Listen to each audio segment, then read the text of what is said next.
असं झालं वय, लई वाईट झालं ग पोरी. पण एक गोष्ट लक्षात ठेव, रडून संकट टळत नाही. आणि आता तूच म्हणालीस ना की तुळजाई माझ्या नवऱ्याला अकाली मृत्यूचा स्पर्श बी होऊ देणार नाही, मग डळमळायचं कशाला? विश्वास हाय आजी, पर मन घाबरते.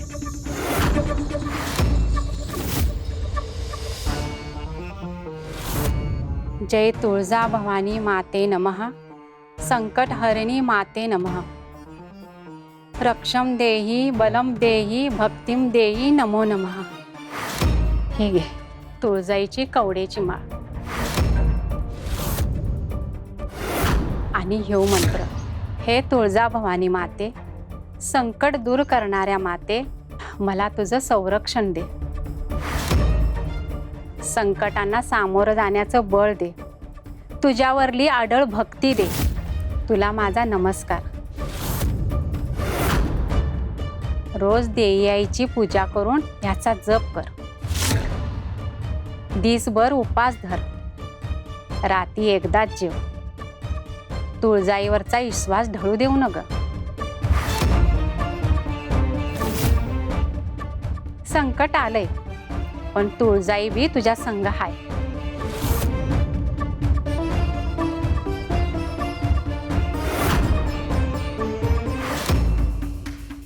होय आजी, मी शेवटच्या श्वासापर्यंत देवी आईवरचा विश्वास सोडणार नाही. होय, मी अभि तिच्या संग आहे. बस एवढाच विश्वास जपा, काळजी करू नका. येते म्या. माय माऊली तुळजा भवानी, माय माऊली तुळजा भवानी, माय माऊली तुळजा भवानी, माय माऊली तुळजा भवानी, माय माऊली तुळजा भवानी, माय माऊली तुळजा भवानी, कृपा करी तू जगत जननी, कृपा करी तू जगत जननी. तुळजाई, तुम्ही सांगितलेली कामगिरी मी पूर्ण केली. तुमचा मंत्र आणि तुमची कवड्याची माळ त्या लेकी पावतर पोचवली.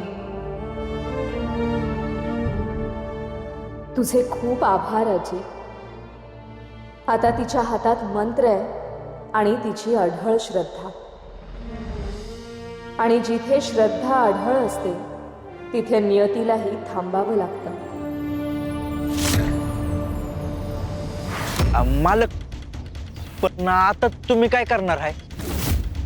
तुम्ही त्या बाळूचा जीव खरंच वाचवणार आहे का?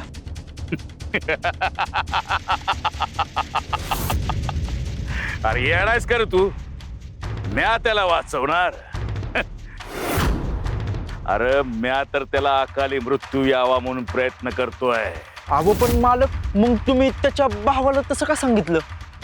कारण माणसाला आशा दाखवली का माणूस स्वतःहून जाळ्यात येतो. भिक्या बी त्यालाच बळी पडलाय.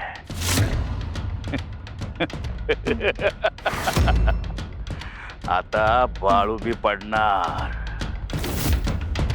आता तर तो घराबाहेर हाय, एकटाच.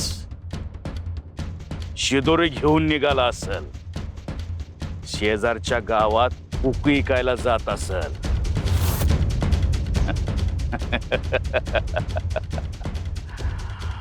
माणूस एकटा असला का त्याला संपवायचं काम लई सोपं होत.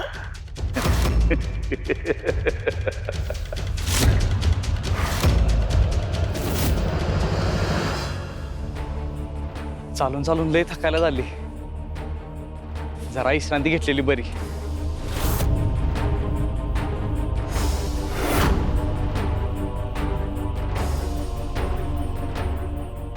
आता सुरू होणार माझा खरा डाव.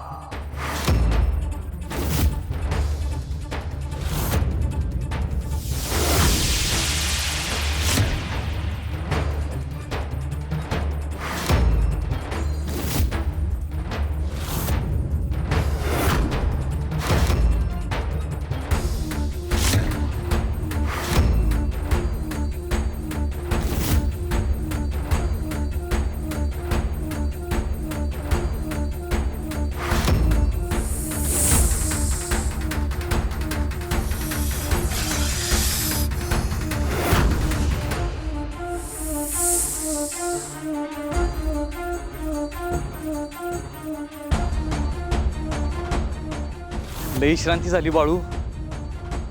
अजून भरपूर गावं फिरायची तुला. चला बिगी बिगी जाऊ पुढच्या गावाला.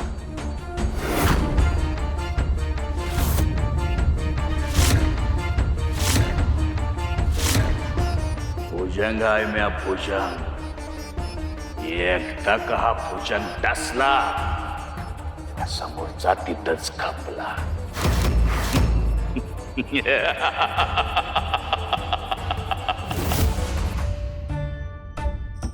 तुळजा आणि महादेवांच्या मनातलं प्रेम काळानं कधीच कमी झालेलं नाही. फक्त त्या प्रेमाला पुन्हा उमलण्यासाठी एक नवी संधी हवी आहे. पण ती संधी निर्माण कशी करायची? मंगलाबाई,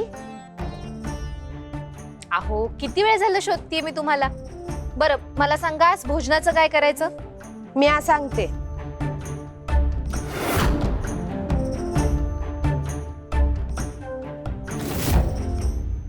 आज माझ्या जगदंबेच्या आवडीचं बनवूयात. पिठलं भाकरी आणि तिखट ठेचा तर तिला लई आवडतो. आणि गुळाचं बी बनवूयात काहीतरी. चालेल तर आज सगळा बेत देवींच्या आवडीचा ठरलं. वय किती दिस झाले माझी जगदंबा नुसती कामात आहे. जनकल्याण भक्त संकट थोडं चांगलं खाऊ घातलं की शक्ती बी येते आणि मन बी सुखावतं बघ. आणि कसं आहे माणसाच्या मनात जायची वाट पोटातूनच जाते. हेच मनापर्यंत पोहोचायचं असेल तर आठवणी जाग्या कराव्या लागतील. चला तयारी करा, म्या येतेच. हो. पद्मा, अगं महादेवांचा आवडता पदार्थ कोणता? महादेवांना दूध भात सगळ्यात जास्त आवडतो. पण हो, एकदा भूलोकावर आलेल्या असताना देवींनी त्यांना लाडू करून खायला घातले होते. तेही त्यांना विशेष आवडले होते बरं.